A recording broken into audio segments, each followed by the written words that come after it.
Hello friends, welcome to IACS के English के practice session में आपका स्वागत है। दोस्तों, रोज़ की भांति आज मैं फिर से एक प्रैक्टिस सेशन को लेकर उपस्थित हुआ हूँ and we have collected a very nice standard of questions. So please watch this video till the end, you will get benefited. Now let us start the first question of today's practice session. First question is from common error. Question is, I have come to know that your father has died last week.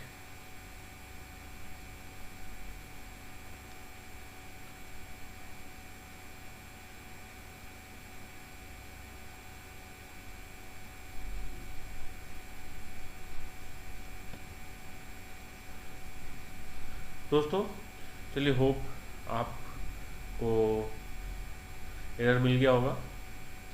हम देखते हैं इस question को। I have come to know that your father has died last week. दोस्तों, आपने देखा होगा जब यहाँ पे क्या हो, लास्ट वर्ड हो या लास्ट वीक हो, लास्ट मंथ हो या फिर यस्टरडे हो या फिर अगो हो, अगर ये सारे कीवर्ड्स अगर होते हैं तो वो पर्टिकुलर जो क्लॉज होता है, सेंटेंस जो होता है, वो किस में बनता है? सिंपल पास्ट टेंस में बनता है, यानी कि यहाँ पे हैज नहीं होगा, क्या हो जाएगा? सब्जेक्ट प्लस V2 होगा। तो क्या होगा? I have come to know that your father died last week. So answer would be option number B, where has to be removed. Now look at question number 2. We must do regular exercises to keep ourselves fit.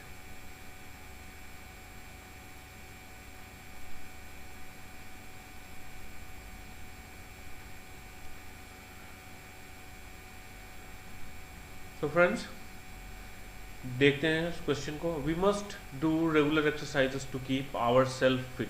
दोस्तों, ये our self करके कोई word नहीं होता है, ठीक है दोस्तों।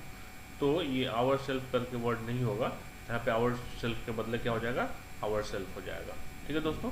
तो answer would be option number C, where our self has to be remove replaced by our self.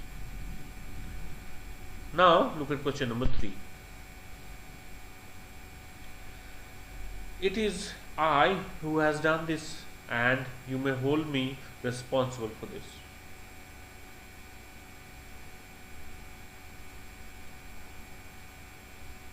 दोस्तों, चलिए देखते हैं इस क्वेश्चन को।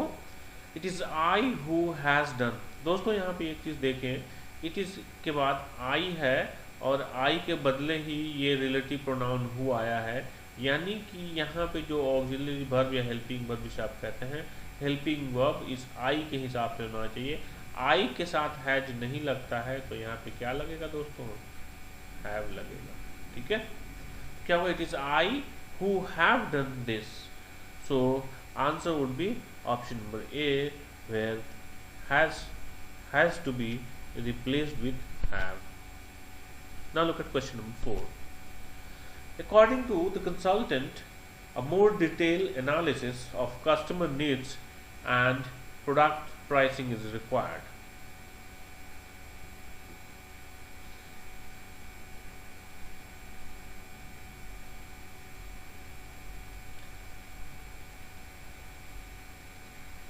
दोस्तों, चलिए हम लोग देखते हैं इसमें एरर कहाँ है। According to the consultant a more detail analysis. दोस्तों, एक चीज़ यहाँ पे ध्यान में रहे कि मोर डिटेल एनालिसिस, ये एनालिसिस क्या है दोस्तों? ये नाउन है, तो ये क्या होगा? मोर डिटेल क्या होगा? एडजेक्टिव होना चाहिए दोस्तों। और डिटेल में ईडी लगाएंगे, यानी कि जब ये पास्ट पार्टिसिपल होगा तब ये एडजेक्टिव बन जाएगा दोस्तों, ठीक है। तो क्या होगा यहाँ पे? डिटेल की जगह क्या होना चाहिए? डिटेल्ड होना चाहिए, ठीक है, डिटेल्ड होना चाहिए। तो answer would be option number A, where detail has to be replaced with detailed. Now look at question number 5. No one in this world can be able to do work continuously for 10 hours.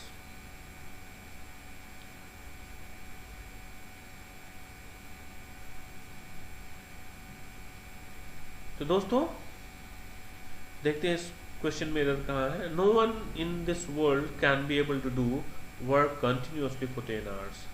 दोस्तों जब हम यहाँ पे modal में लगाते हैं, क्या लगाते हैं, कैन लगाते हैं, तो इसके साथ बी एबल लगाने की कोई ज़रूरत नहीं होता है, ठीक है।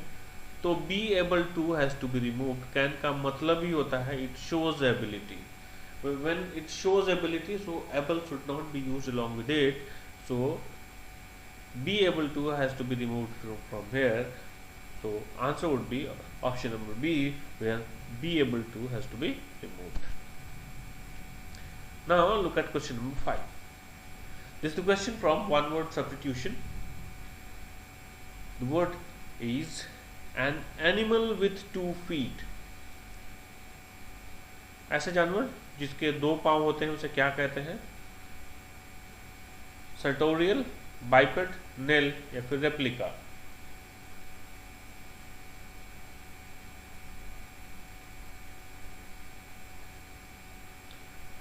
दोस्तों answer would be option number B, biped. Bi मतलब 2, पेड मैंने लेग, तो 2 पैर वाला। दोस्तों और सारे वर्ड्स हैं, इसको हम देख लेते हैं।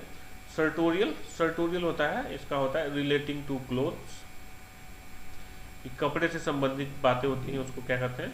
सर्टोरियल, रिलेटिंग टू क्लोथ्स।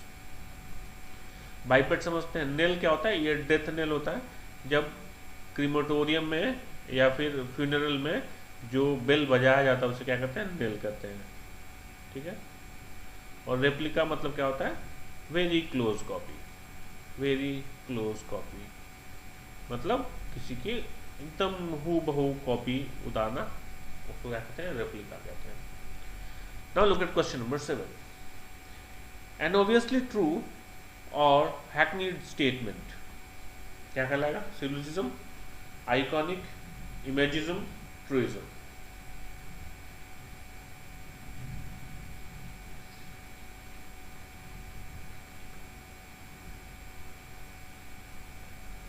दोस्तों an obviously true and hackneyed statement, hackneyed मतलब क्या होता है? नॉट फनी, वेरी सीरियस, मजाक वाला नहीं, एकदम सही और बिना मजाक वाला जो बात है उसे क्या कहते हैं हम? ट्रूइज्म कहते हैं। Option D will be the right answer.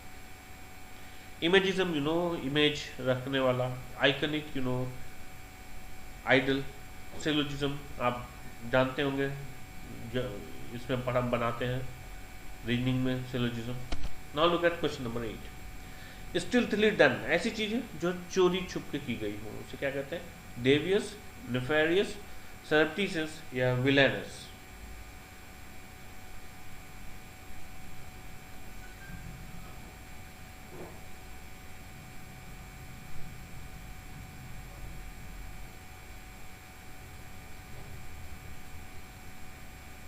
दोस्तों answer would be option number C, surreptitious. Surreptitious क्या होता है? जो काम स्टिल्थली या क्लैंडस्टाइनली किया जाए। आप एक वर्ड जान लीजिए इसमें, क्लैंडस्टाइनली। स्टिल्थली के जब बदले हम लोग वर्ड क्या लगा सकते हैं यहाँ पे? क्लैंडस्टाइनली, क्लैंडस्टाइनली, ठीक है। अब देखते हैं और सारे वर्ड्स हैं। डेवियस, डेवियस का मतलब क्या हो गया? डिसेप्टिव, जो क्या है? हमेशा कनिंग हो, डिसेप्टिव हो गया दोस्तों। उसके बाद एक वर्ड आप कनिंग भी कह सकते हैं इसको, कनिंग। इसको आप राउंड अबाउट भी कह सकते हैं, round about, not straight forward, many things you can write. मतलब कहने का मतलब है कि he doesn't say true things, he shares the things in a very round-about manner, very deceptive manner, cunning. Nefarious, nefarious मतलब भी वही होता है दोस्तों, एविल या इमोरल, ठीक है दोस्तों। एविल या इमोरल कह सकते हैं इसको, जो अनैतिक होता है उसे क्या कहते हैं? नेफेरियस। सरप्टिशियस समझ गया, क्लैंडस्टाइनली। विलेनस आप समझते हैं, विलन, ठीक है। Now look at question number 9. Placing a thing beside another, उसे क्या कहते हैं? इम्पोज, रिपोज, जक्स्टापोज या एक्सपोज।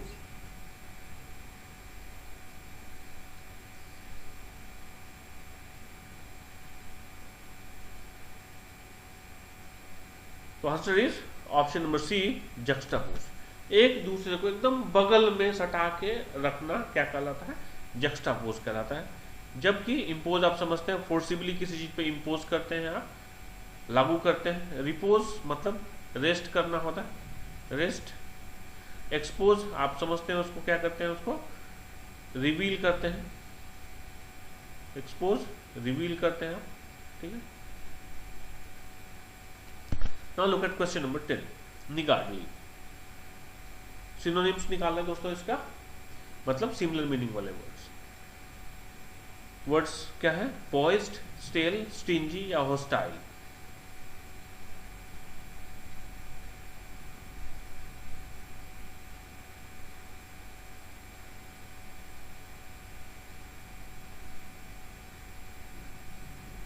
दोस्तों निगार्डली का मतलब होता क्या है,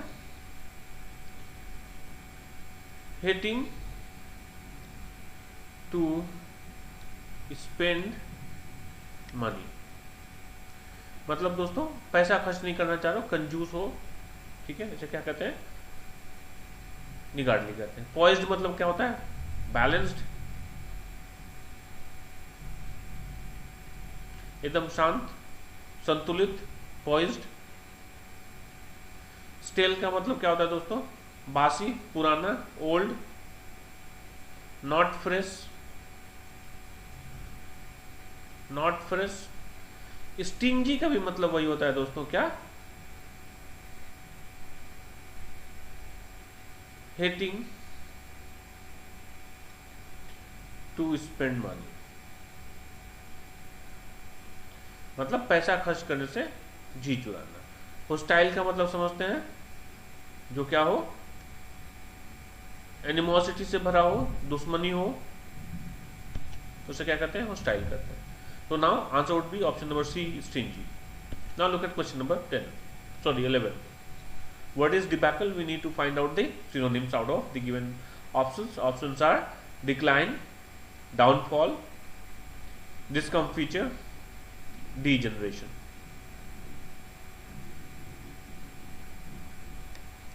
तो दोस्तों डिबैकल का मतलब होता क्या है, डिबैकल का मतलब होता है दोस्तों कंप्लीट फेलियर। क्या होता है, कंप्लीट फेलियर, या फिर इसे आप ग्रेट डिजास्टर भी कह सकते हैं, ग्रेट डिजास्टर। तो इसका सिमिलर मीनिंग वाले वर्ड देख लेते हैं हम लोग। डिक्लाइन, डिक्लाइन का मतलब क्या होता है दोस्तों, रिजेक्ट कर देते हैं, रिजेक्ट। डाउनफॉल, डाउनफॉल क्या होता है, फेलियर ही होता है या डिजास्टर होता है, कह सकते हैं, जिसको हम लोग पतन कहते हैं हिंदी में। डिस्कम्फीचर, डिस्कम्फीचर क्या होता है, एम्बैरेसमेंट होता है, एम्बैरेसमेंट, ठीक है दोस्तों। डीजनरेशन मतलब डिके होना, डीजनरेशन डिके होना। तो answer would be what, downfall. Option number B will be the right answer. Now look at question number 12, famished. We need to find out the antonyms, like the opposite meaning words. The options are emaciated, hungry, nourished या jaded.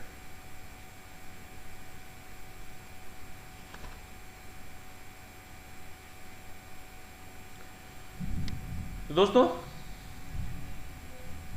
फैमिस्ट का मतलब क्या होता है, very hungry, very hungry. Emaciated का मतलब क्या होता है, फीबल, वीकेंड, किसी बीमारी के कारण, किसी मतलब माल न्यूट्रिशन के कारण एकदम कमजोर हो जाना क्या कहलाता है, इमेसिएटेड कहलाता है। हंग्री मतलब कि ये तो सिनोनिम्स ही हो गया। नरिश्ड हो जाएगा, क्या हो जाएगा, जो नरिश्ड होंगे वो क्या होंगे, वो उनको भोजन मिला हुआ रहेगा, खाए हुए रहेंगे, वेल नरिश्ड होते हैं। जेडेड का मतलब होता है एग्जॉस्टेड, थके हुए हो। तो क्या होगा answer, option C will be the right answer, nourished. Now look at question number 13, talent, sorry latent.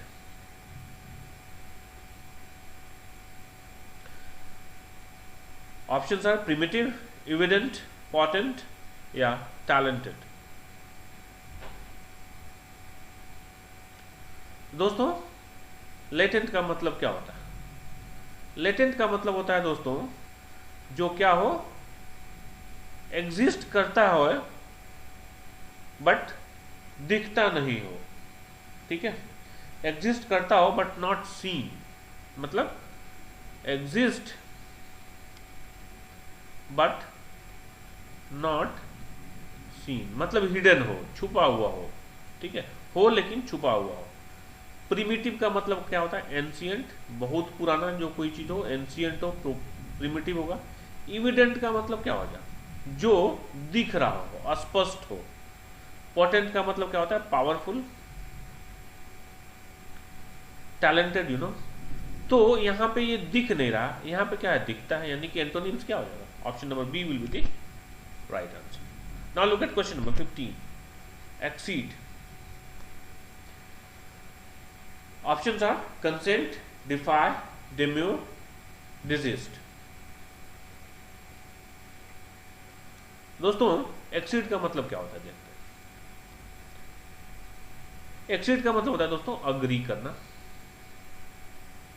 या फिर एसेंट देना, कंसेंट देना, कंसेंट देना, कंसेंट। ठीक है दोस्तों, तो आपको कंसेंट यहां मिल गया, ये सिनोनिम्स हो गया। डिफाई का मतलब क्या होता है? रिफ्यूज करना। डेम्यूर का मतलब क्या करना? डिसअग्री करना, पोलाइटली, पोलाइटली डिसअग्री करते हैं आप, डिसअग्री पोलाइटली। और डिजिस्ट का मतलब होता है आप किसी चीज को क्या करते हैं? रोकते हैं काम करने से, रेजिस्ट करते हैं, डिजिस्ट करते हैं, स्टॉप डूइंग समथिंग। ठीक है, स्टॉप, टू स्टॉप, किसी को स्टॉप डूइंग समथिंग। ठीक है दोस्तों, तो आंसर क्या होगा? Option number B will be the right answer, जहां रिफ्यूज करना, क्योंकि कंसेंट देने का उल्टा क्या होगा? रिफ्यूज करते हैं। Now look at question number 15, disconsolate. Options are joyous, desolate, forlorn, or discourteous. We need to find out the antonyms of disconsolate. दोस्तों disconsolate का मतलब क्या होता है? Not very happy या unhappy कह सकते हैं। Not very happy यानी कि unhappy, sad। तो जॉयस उसका उल्टा हो जाएगा दोस्तों, तो option A is the right answer. Okay, other words क्या है? डिजोलेट, डिजोलेट का भी मतलब होता है दोस्तों अनहैप्पी यानी कि सैड। फॉरलॉर्न का भी मतलब होता है सैड और अलोन। और डिस्कर्टियस का मतलब क्या होता है? Ill mannered. ठीक है दोस्तों, now look at question number 16, question from idioms and phrases. A white elephant, इसका मीनिंग क्या होता है दोस्तों? Options are a rare article, useful mode of transport, costly और troublesome position, a proud position.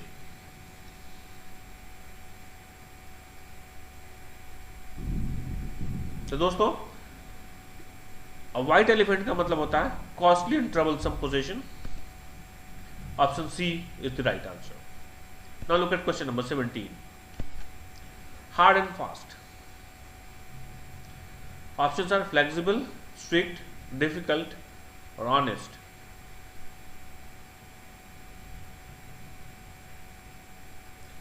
तो दोस्तों आपने बहुत बार सुना होगा hard and fast rule.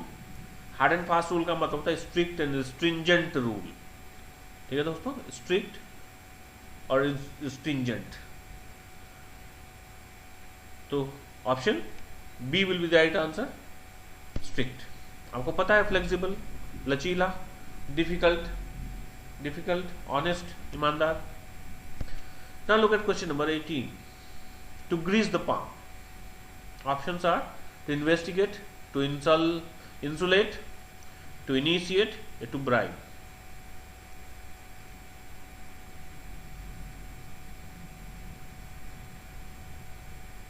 friends, to grease the palm means to bribe. Option D is the right answer. Now look at question number 19. The dark horse. Options are a strong intruder, a skilled team, the most powerful, and unexpected winner.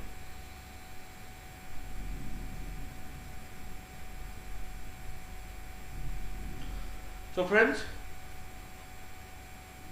Dark horse का मतलब होता है N unexpected winner, जिस पर आप भरोसा नहीं करते, जिसके बारे में सोचते नहीं कि वो जीत जाता है जाएगा, और वो जीत जाता है तो उसे क्या कहते हैं? The dark horse. Option D is the answer. Now look at question number 20, the last question of today's practice session. The idiom is to make no horns. Options are to have no hesitation, to have no faith, to demand compensation, to have problems.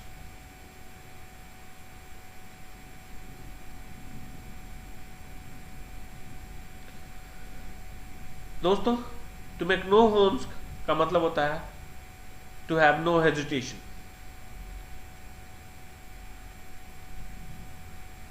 तो दोस्तों, answer is option number A, to have no hesitation.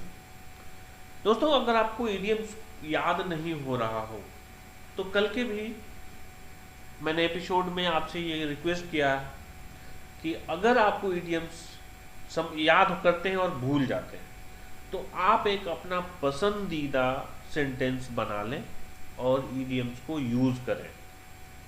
ठीक है दोस्तों, ताकि आप रहे सही इन सारी इडियम्स को रोजमर्रे की जिंदगी में इस्तेमाल करते रहेंगे, तभी जाके ये याद होगा. अदरवाइज आप ये कल याद करेंगे और फिर भूल जाएंगे. ठीक है दोस्तों, तो मैं आपसे रिक्वेस्ट करता हूं दोस्तों कि आप यूज करें इस, और एक एक सेंटेंस बना के, जितने भी इडियम्स हैं दोस्तों उसके एक एक सेंटेंस बना के आप कमेंट बॉक्स में जरूर लिखें. अगर उसमें कोई गलती होगी तो मैं उसके सुधार करके आपको जरूर लिखूंगा. ठीक है दोस्तों, hope you have enjoyed today's session. Thank you very much for watching our video. Thanks a lot once again and keep doing the practice.